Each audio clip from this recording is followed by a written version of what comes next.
다락방 강화는 예수님께서 십자가를 지시기 전에 몇 시간 전에 제자들에게 주신 유언과 같은 말씀입니다.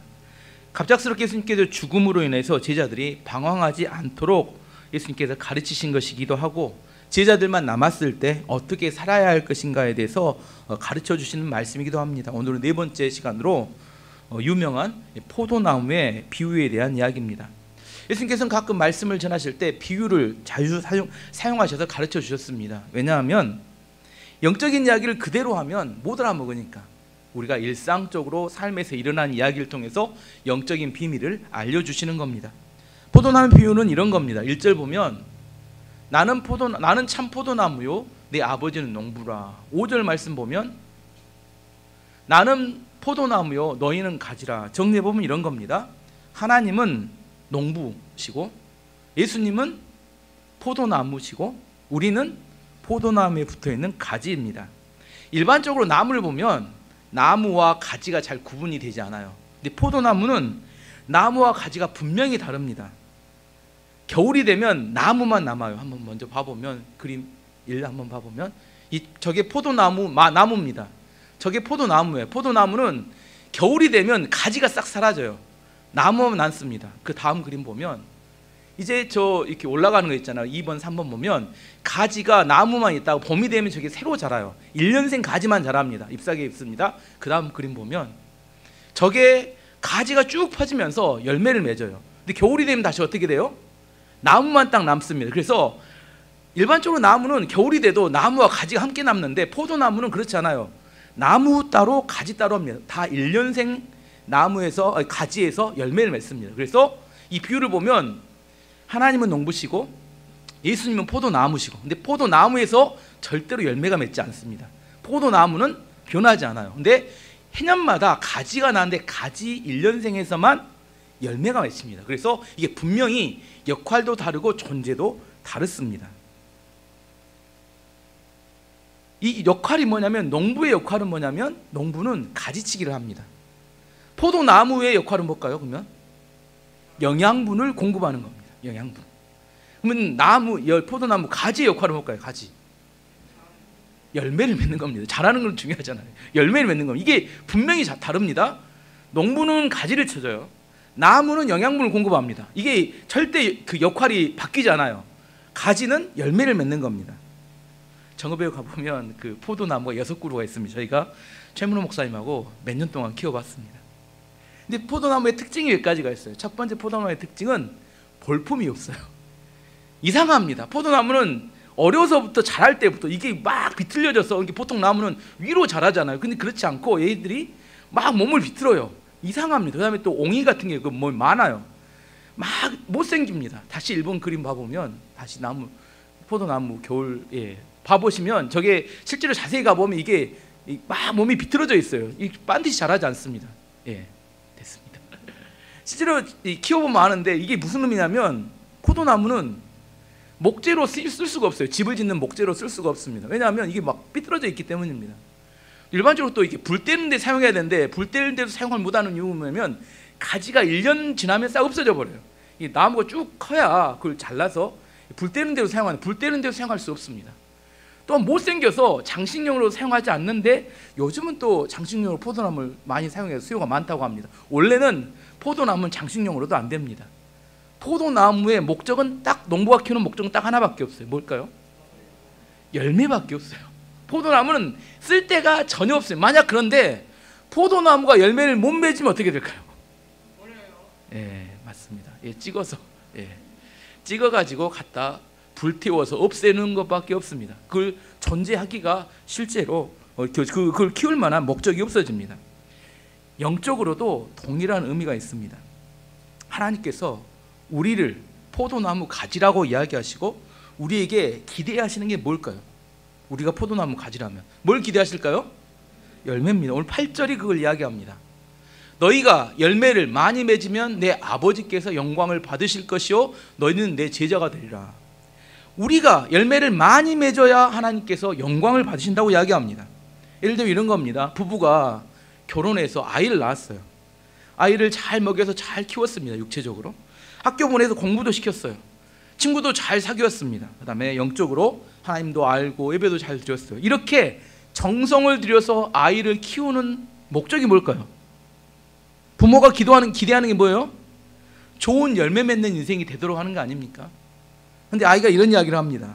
죽지 않고 사는 것만 해도 만족하세요. 더 뭘 바라세요? 욕심. 그리고 공부도 안 하고 운동도 안 하고 맨 방구석에서 게임만 합니다. 나가면 또 친구들하고 돈을 물쓰시 씁니다. 또 거기까지만 괜찮은데 또 나쁜 짓을 계획해서 또 나쁜 짓을 하려고 그래요. 부모의 마음이 어떨까요? 기쁠까요? 예. 기쁘지 않겠죠. 자녀가 태어날 때 부모의 마음 매우 기쁩니다. 맞습니다. 하지만 그 자녀가 성장해서 가정과 학교와 사회에 기여하는 사람이 될 때 부모는 더 큰 기쁨을 얻게 됩니다. 우리가 자녀를 볼 때 그렇게 기대하듯이 하나님께서 우리를 바라볼 때 뭘 기대하세요? 열매 맺는 인생이 되기를 기대하신다는 겁니다. 포도나무의 존재의 목적은 열매에 있습니다. 이 열매를 맺도록 하기 위해서 그러면 농부 대신 하나님은 뭘 하시느냐? 전지 작업을 한다는 겁니다. 가지치기를 해요. 2절 말씀 보면 무릇 내게 붙어 있어 열매를 맺지 아니하는 가지는 아버지께서 그것을 제거해 버리시고 무릇 열매를 맺는 가지는 더 열매를 맺게 하려 하여 그것을 깨끗하게 하시느니라. 포도나무 보면 포도나무 가지에 가지가 3가지 종류가 있어요. 열매를 많이 맺는 가지가 있고 열매를 조금 맺는 가지가 있고 잎사귀는 무성한데 열매를 잘 안 맺는 가지가 있어요. 실제로 보면 저금에서 농장에서 우리 최문호 목사님하고 둘이 이렇게 포도나무를 키우면서 항상 5월 정도 되면 고민이 되는 게 하나 있습니다. 포도나무가 자라면 잎사귀를 내고 아까 말한 가지가 나오고 그다음에 아주 작은 열매, 이게 포도송이가 있는데 이렇게 아주 작아요. 이게 쭉 많이 맺힙니다. 그러면 둘이 고민을 해요. 잘라야 돼 말아야 돼. 분명히 좋은 포도 열매를 맺으려면 눈물을 머금고 이 가지를 쳐야 합니다. 열매를 잘 맺지 않는 가지, 열매가 아주 작은 가지는 쳐내야 합니다. 왜냐하면 영양분이 좋은 가지에게만 집중돼야 이게 먹을 수 있는 가지가 될 수 있습니다. 근데 실제로 이 가위를 들고 딱 앞에 서면 얘들이 소리치는 것 같아요. 그래서 나도 살아있는데 몸부림치고 있는데 그래 실제로 이 자르는 게 이게 웬만한 용기로는 자르기 어려워요. 해년마다 지금 벌써 한 6년째 키우고 있는데 해년마다 충분히 가지치기는 못합니다. 결과가 어떻게 되냐면 포도가 적어요. 쉬어요. 쉬고 많은 포도가 열렸는데 먹을 수가 없어요. 쉬기 때문에, 크기가 작기 때문에. 그래서 우리 항상 생각합니다. 좀 더 쳤어야 되는데. 이게 실제로 가보면 이게 정말 쉽지 않아. 이 가지를 친다는 게 웬만한 강심장이 아니면 이거 치지 못합니다. 그냥 눈 쫙 감고 이렇게 막 쳐내야 되는데 잎사귀만 풍성하고 이렇게 열매 맺지 못하는 가지는 영양분만 뺏어가는 게 아니라 성장할 공간을 줄여들어요. 가지가 많기 때문에 공간이 없으면 바람이 잘 통하지 않기 때문에 열매가 이렇게 쉽게 잘 맺히지 않습니다. 또한 열매를 잘 못 맺는 가지는 병균도 옮겨, 곰팡이나 여러 가지 병균을 옮겨서 이 정상적으로 큰 열매를 쉽게 이렇게 병들게 만듭니다. 그래서 좋은 열매를 맺기 위해서는 반드시 가지를 쳐야 합니다. 브루스 윌킨스라는 목사님이 썼던 책 중에 가장 유명한 책은 야베스의 기도. 우리 굉장히 베스트셀러라 많은 사람들이 읽었던 책입니다. 또 다른 책이 있는데 포도나무의 비밀이라는 책을 쓰셨는데 요한복음 15장에 포도나무 비유에 대해서 잘 이렇게 설명한 아주 굉장히 좋은 책, 두껍지 않은 좋은 책입니다.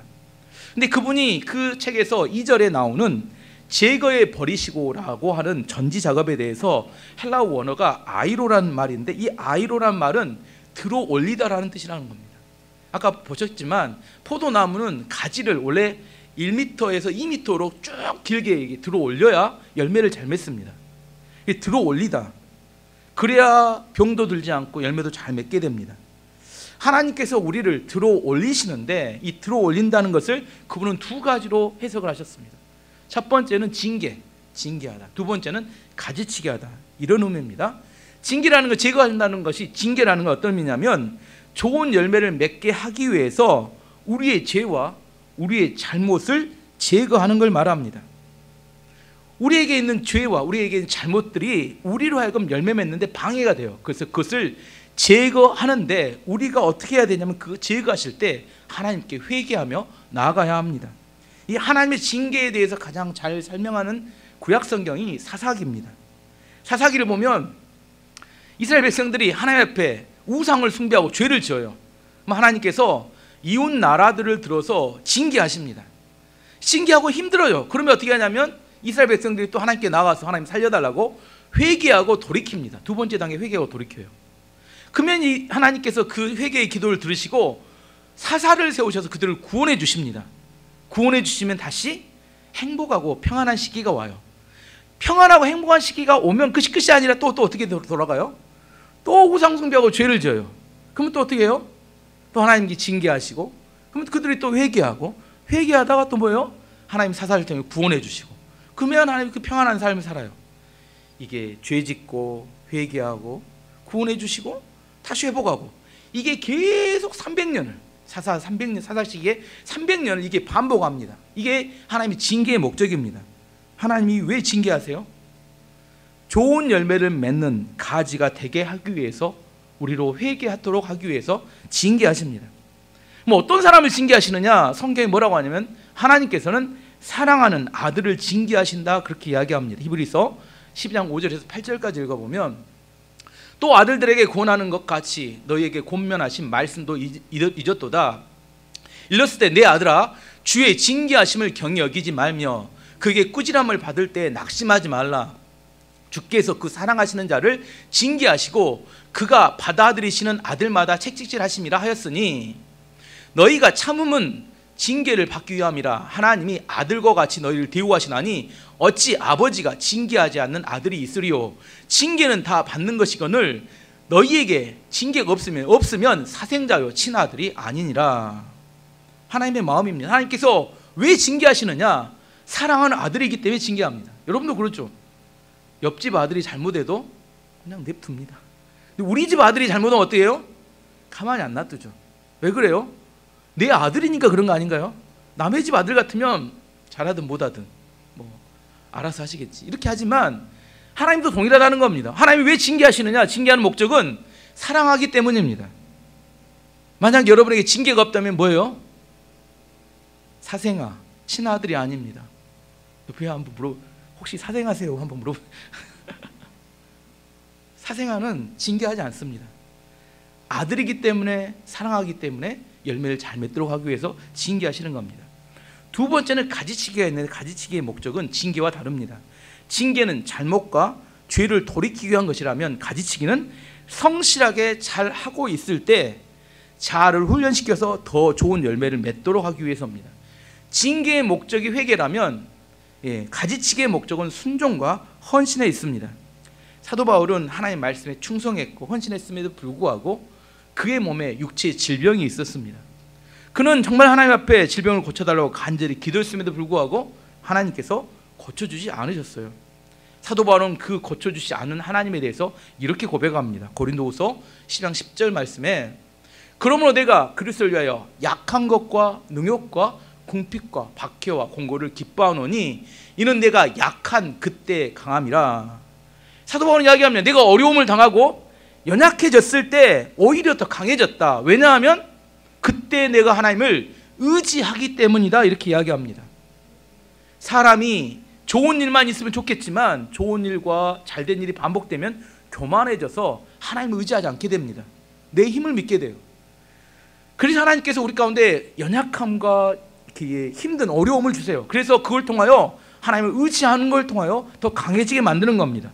이 가지치기에 대해서 잘 표현한 게 야고보서 1장 2절에서 4절 말씀입니다.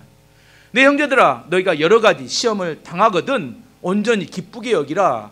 이는 너희 믿음의 시련이 인내를 만들어내는 줄 너희가 알미라. 인내를 온전히 이루라. 이는 너희로 온전하고 구비하여 조금도 부족함이 없게 하려 함이라. 하나님께서 우리 가운데 가지치기와 같은 시험을 주세요. 그 시험이 올 때 우리 안에 하나님이 원하시는 것은 인내하기를 원하신다는 겁니다. 인내함을 통하여 어떻게 우리가 바뀌냐면 온전해지고 준비가 되어지고 조금도 부족함이 없는 자로 바뀌어 간다는 겁니다. 우리 자녀들이 왜 힘든 학교에 가서 공부를 시키는 겁니까? 온전해지고 준비가 되어지고 부족함이 없는 자녀로 자라기를 바라기 때문입니다. 마찬가지입니다. 하나님께서 우리를 바라보실 때 우리가 온전해지기를 바라시고 준비되기를 바라시고 부족함이 없기를 바라시기 때문에 우리로 하여금 인내를 할 수밖에 없는 시험 가운데로 인도하시는 겁니다. 한자 중에 사족이라는 단어가 있어요. 사족. 뱀사, 발족. 아니 그건 네가 아니다. 뱀의 다리라는 의미인데요. 뱀은 다리가 필요 없어요. 뱀은 다리가 필요 없잖아요. 근데 필요 없는 다리인데 붙어 있는 다리를 말해요. 뱀이 다리가 있으면 오히려 이동하는데 도움이 될까요? 불편할까요? 도움이 되지 않습니다.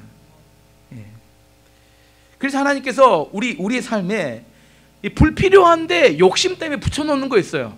없어야 더 좋은데, 없는 것이 더 나은데 꼭 불필요하게 붙여놓은 게 있습니다. 그것을 가지치기를 하기를 원하신다는 겁니다.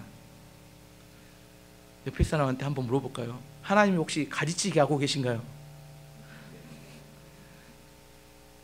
그러면 하나님께서 우리를 가지치기 하실 때 우리가 어떻게 반응해야 될까요?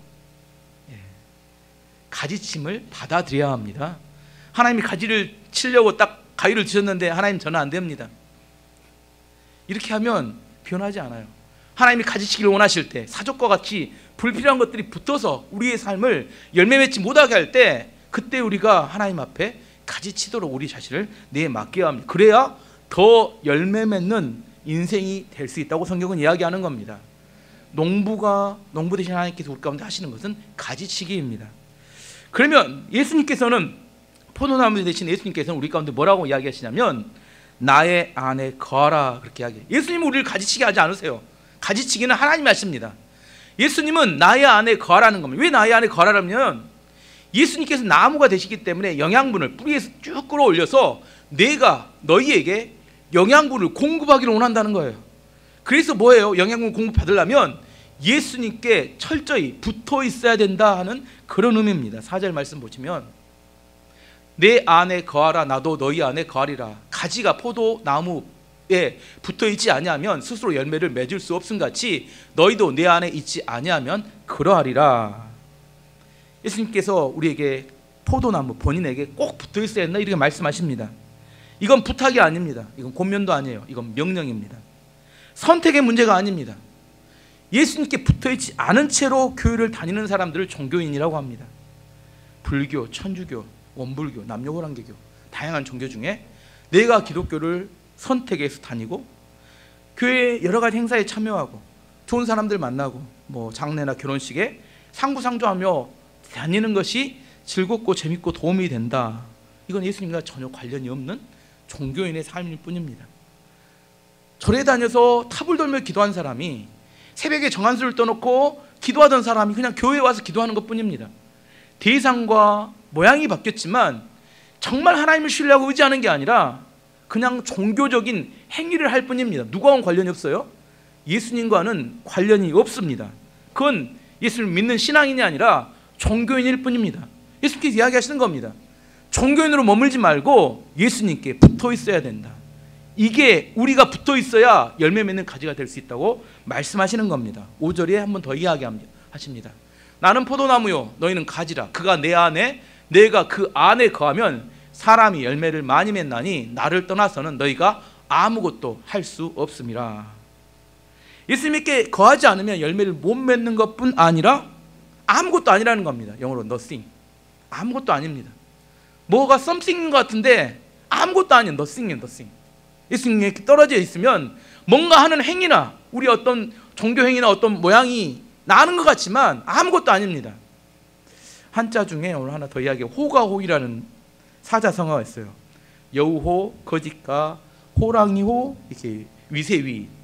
어떤 의미냐면 여우가 호랑이의 권세를 빌려서 위세를 부린다는 이야기인데 사자성어 이런 이야기입니다. 호랑이가 여우를 잡았어요. 호랑이가 여우를 잡아먹으려고 하니까 교활한 여우가 호랑이를 속이는 겁니다. 자기는 하늘의 신 천재에게 명령을 받아 이 땅에 온 사자다. 그래서 하늘의 신이 자기를 이 동물의 왕으로 삼았다. 그래서 나를 잡아먹으면 너희가 하늘의 신에게 큰 벌을 받게 될 것이다. 이렇게 거짓말을 쳤어요. 그래서 여우가 이야기합니다. 내 말이 진짜인지를 한번 보여줄 테니까 내가 앞에 가고 네가 내 뒤에 따라와라. 어떻게 된가. 그래서 여우가 앞에 가고 호랑이가 뒤에 따라오니까 짐승들이 여우를 보면서 막 도망가요. 무서워서. 그랬더니 호랑이 봤지. 동물들이 도망가지. 이렇게 이야기했어요. 근데 동물들이 도망가는 게 여우 때문에 도망갔을까요? 호랑이 때문에 도망갔을까요? 호랑이 때문에 도망갔는데 호랑이는 속았습니다. 여우가 속였어요.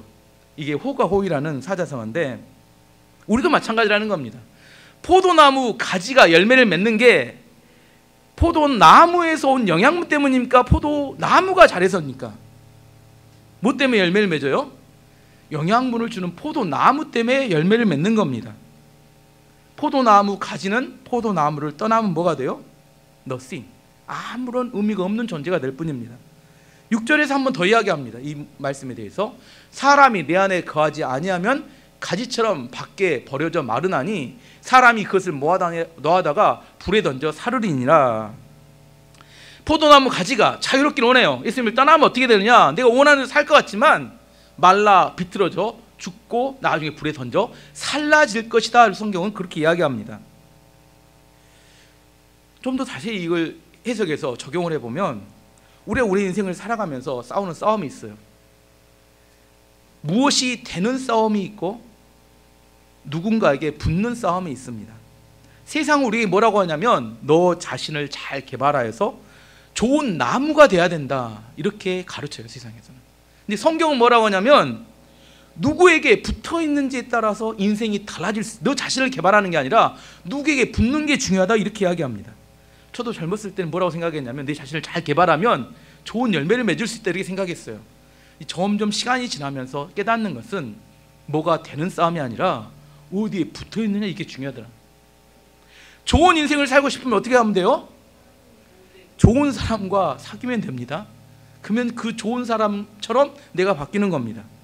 어떤 분야에 탁월한 업적을 내고 싶어요. 그럼 어떻게 하면 되냐면 그 분야의 대가를 만나면 됩니다. 그 대가와 연결되면 좋은 업적을 내는 사람이 돼요. 부자가 되고 싶으면 어떻게 되면 될까요? 예. 부자와 연결되면 정말 이건 지혜입니다. 여러분 뭐 부자 되고 싶다고 해서 부자 되는 거 아닙니다. 정말 부자 옆에 있으면 어떻게 돈 버는지가 보입니다. 이건 어쩔 수 없어요. 돈은 부자 옆에 있습니다. 공부를 잘하고 싶으면 어떻게 될까요? 우리 학생들이 아닙니다. 공부 잘하는 사람과 연결되면 됩니다. 똑같습니다. 운동을 잘하고 싶으면 어떻게 하면 돼요? 예, 운동 잘하는 사람과 우리 정용훈 관장님처럼 운동 잘하는 사람과 연결되면 됩니다. 자, 영적인 이야기를 해볼게요. 기도를 잘하고 싶으면 어떻게 하면 될까요? 기도를 잘하는 사람과 계속 만나면 됩니다. 근데 꼭 기도 안 하는 사람들만 몰려다녀요. 어떻게 돼요? 같이 기도 안 합니다. 말씀을 잘 알고 싶어요. 성경을 잘 알고 싶어요. 어떻게 하면 돼요? 뻔한 이야기입니다. 저하고 같이 친해지면 됩니다. 뭐 뻔한 이야기입니다. 행복해지고 싶으면 어떻게 하면 될까요? 행복해지고 싶으면 그렇죠. 행복한 사람을 만나면 됩니다. 제발 얼굴 찡찡한 사람, 우울한 사람, 인상 쓰고 사람 그런 사람들하고 웬만하면 친해지지 마세요. 인생이 같이 힘들어집니다. 행복한 사람 만나면 그 옆에가 행복이 있는 겁니다. 제가 점쟁이는 아니지만 저는 점치지는 않지만 제가 어떤 사람의 미래를 예측할 수 있는 것 중에 하나는 그 사람 주변에 어떤 사람이 있는가를 보면 미래에 어떻게 되겠다는 것을 대충 짐작은 할 수 있습니다. 제가 설명한 것은 우리의 싸움은 뭐냐면 자신을 어떻게 개발할 것인가 이게 문제가 아니라 누구에게 붙어 있는지 이게 중요하다는 겁니다. 예수님 우리 가운데 말씀하시면 뭐라고 말씀하시냐면 나한테 철저히 붙어 있으면 열매 맺는 인생이 된다 이렇게 말씀하세요. 이게 진리입니다. 세상이 이야기하는 거 그거 맞지 않아요. 자기를 개발하면 된다고 개발하면 될 것 같죠. 공부 열심히 했어요. 근데 나중에 취직할 때 별로 없네. 근데 부모 잘 만난 사람은 취직도 잘 돼. 아닌가요? 실제적인 이야기 아닌가요? 제 생각에 보니까 세상을 진짜로 눈을 뜨고 보시면 우리가 생각하는 대로 돌아가는 게 아니라 그렇게 돌아가요. 어디 붙어 있는지가 진짜 중요합니다. 누구하고 붙어 있는지. 여러분 삶을 살 때 디자인을 할 때 어떻게 디자인할지 한번 생각을 하고 여러분 자녀들도 알려줘야 합니다. 열심히 자기를 개발하는 것보다 더 중요한 것은 내가 어디에 붙어 있는지. 이게 중요합니다.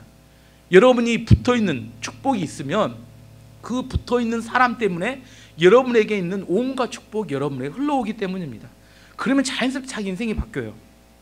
그러면 예수님 안에 거한다는 게 구체적으로 무슨 의미인지를 이야기하는 게 오늘 본문 7절에 방법이 나옵니다. 예수님 안에 거하는 방법이. 7절 말씀 읽어보면 너희가 내 안에 거하고 내 말이 너희 안에 거하면 무엇이든지 원하는 대로 구하라. 그리하면 이루리라.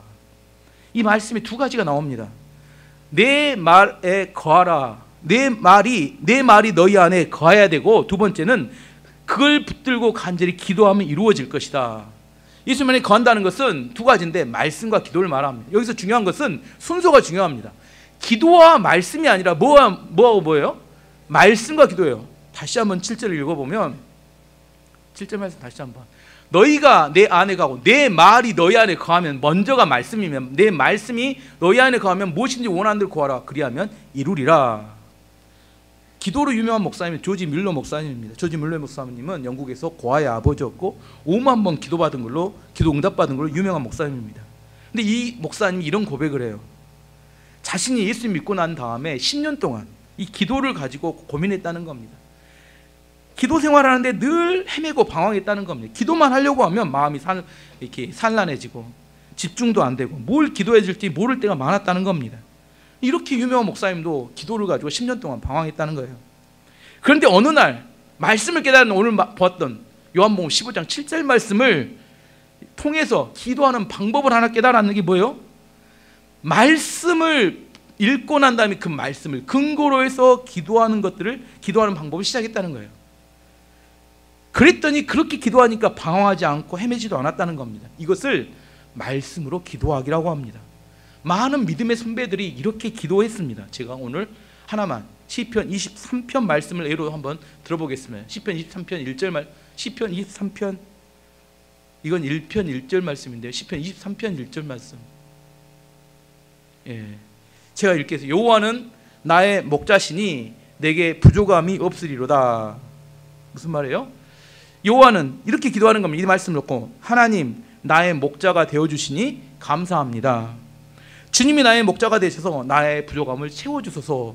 말씀을 가지고 기도하는 겁니다. 2절 말씀 보면, 그가 나를 푸른 풀밭에 누이시며 쉴 만한 물가로 인도하시는도다.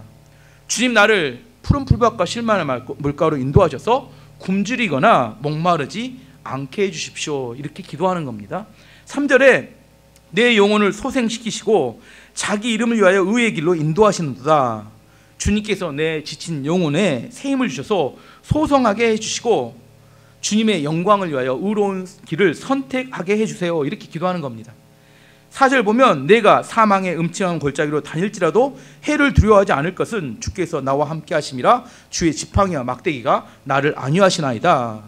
내가 사망의 음침한 골짜기와 같은 환경에서도 하나님이 나와 함께 하심으로 두려워하지 않게 해주시고, 내가 행여 잘못한 선택을 했을 때 지팡이와 막대기로 때려서라도 나를 올바른 길로 인도해 주소서. 이렇게 기도할 수 있습니다. 5절에 보면, 주께서 내 원수의 목전에서 내게 상을 차려주시고 기름을 내 머리에 부으셨으니 내 잔이 넘치나이다.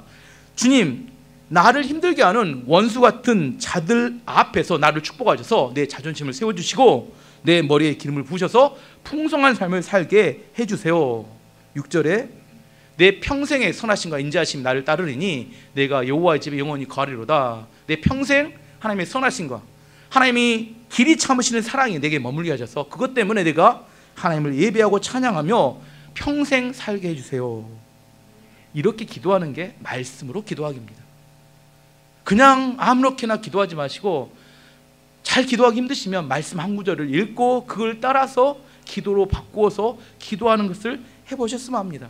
이 말씀으로 기도하기는 예수님도 하셨어요. 예수님께서 십자가 위에서 이렇게 7마디 말씀, 가상 7언이라고 하는데 말씀하신 그 중에 몇 가지를 설명해 보면, 시편 22편 1절 보면, 시편 22편 1절 이렇게 이야기하면, 내 하나님이여 어찌 나를 버리셨나이까. 예수님은 십자가에서 뭐라고 이야기하세요? 엘리 됐습니다. 말씀. 엘리 나마 사박다니. 나의 하나님 어찌하여 나를 버리셨나이까. 이걸 예수님이 갑자기 하신 게 아니라, 생각해서 하신 게 아니라, 십자가 위에서 시편 22편 말씀 묵상하다가 그게 입에 붙어서 기도로 나온 게 엘리 나마 사박다니입니다. 하나 더 보면 22편 5절, 시편 22편 15절을 보면, 내 힘이 말라 질그릇 같고 내 혀가 입천정에 붙었나이다. 예수님이 뭐라고 하세요? 십자가에서 내가 목마르다. 시편 22편 말씀을 계속 묵상하다가 예수님께서 또 이어서 하시는 겁니다. 내가 목마르다. 예수님이 마지막으로 7번째 말씀하신 이야기는, 아버지 내 영혼을 아버지 손에 부탁하나이다 이렇게 하세요. 시편 31편 5절 말씀 보면 내가 나의 영을 주의 손에 부탁하나이다 이렇게 이야기하시는데, 예수님께서 십자가 위에서 시편의 말씀을 쭉 묵상하시면서 그걸 기도로 바꿔서 하나님께 기도했던 게 성경에 기록된 예수님의 말씀이라는 겁니다. 예수님도 말씀을 묵상하시고 그걸 가지고 기도로 만들어서 기도하셨다고 성경은 이야기하고 있습니다. 예수님 안에 거한다는 게 구체적으로 뭐라고요? 말씀으로 기도하는 걸 말합니다. 여러분 기도 모임을 하시거나 아니면 새벽기도, 우리 새벽기도에서 그래서 기도회로 모였지만 설교를 듣고 기도합니다. 똑같습니다. 여러분이 기도 모임 하실 때나 개인 기도를 하실 때나 뭐부터 해야 돼요? 말씀을 읽고 그 말씀을 붙들고 그 말씀의 근거에서 기도하는 훈련을 해야 합니다. 존 파이퍼 목사님, 유명하신 미국의 목사님께서 이런 이야기를 하셨어요. 날마다 말씀을 읽으십시오. 그 말씀이 당신의 기도가 되게 하십시오. 이것이 말씀을 이해하고 기도를 배울 수 있는 가장 좋은 방법입니다. 이것이 우리로 날마다 주 안에 거하는 영적인 비밀입니다. 말씀을 읽고 말씀을 붙들고 그걸 근거해서 기도고 계속하면 우리 안에 기도도 배우고 말씀도 배울 수 있는 중요한 근거가 된다고 이야기합니다. 오늘 말씀의 결론을 맺도록 하겠습니다. 두려움에 빠져있던 제자들뿐 아니라 오늘을 살아가는 그리스도인 성도들에게 가장 중요한 건 뭐냐면 예수님과 연결되어 살아가는 걸 말합니다. 가지가 노력해서 열매 맺는 거 아닙니다. 정말 중요합니다. 가지가 노력한다고 열매 맺지 않습니다. 가지는 나무에서 올라오는 영양분을 온전히 받게 되면 열매는 자연스러운 결과일 뿐입니다. 좋은 열매를 맺도록 하기 위해서 하나님께서는 우리의 가지를 치십니다. 사족과 같이 우리가 붙어있는 것을 제거해야 합니다. 원함은 뭐예요? 우리 원함은 열매를 잘 맺기를 원합니다 하는데 시간과 물질을 사용하는 것 보면 열매와 상관없는 것에 대부분 써버리고 맙니다. 내 안에 주님과 연결되기 위해서는 반드시 잘라내야 할 부분이 있습니다. 잘라내지 않고 내 안에 주님 안에서 열매를 맺기 얻을 수 있는 방법은 없습니다. 두 번째 예수님 안에 거하는 두 번째는 예수님께서는 주님 안에 거하라고 말씀하십니다. 그 방법은 말씀으로 기도하기. 2023년 한 해 동안 우리 교회 모든 성도님들은 말씀을 읽고 그 기도로 바꾸는 거, 그래서 그것을 붙들고 기도하는 것들을 훈련하는 한 해가 되기를 원합니다. 그래서 기도가 힘이 있어야 돼요. 약속이 있어야 힘 있는 기도를 할 수 있는데 그냥 눈 감고 기도하니까 기도가 잘 안 돼요. 5분 하기도 어렵습니다. 말씀 한 구절 읽고 그걸 반복해서 묵상하면서 기도로 만들고 이걸 계속 하다 보면 우리 안에서 기도가 깊어지고 하나님의 약속을 통하여 우리 삶에 어떻게 기도가 성장하고 자라는지를 경험할 수 있게 됩니다. 올해 예수 그리스도 안에서 많은 열매를 맺는, 그래서 하나가 되기를 예수 그리스도 이름으로 축원합니다. 다 함께 기도하도록 하겠습니다.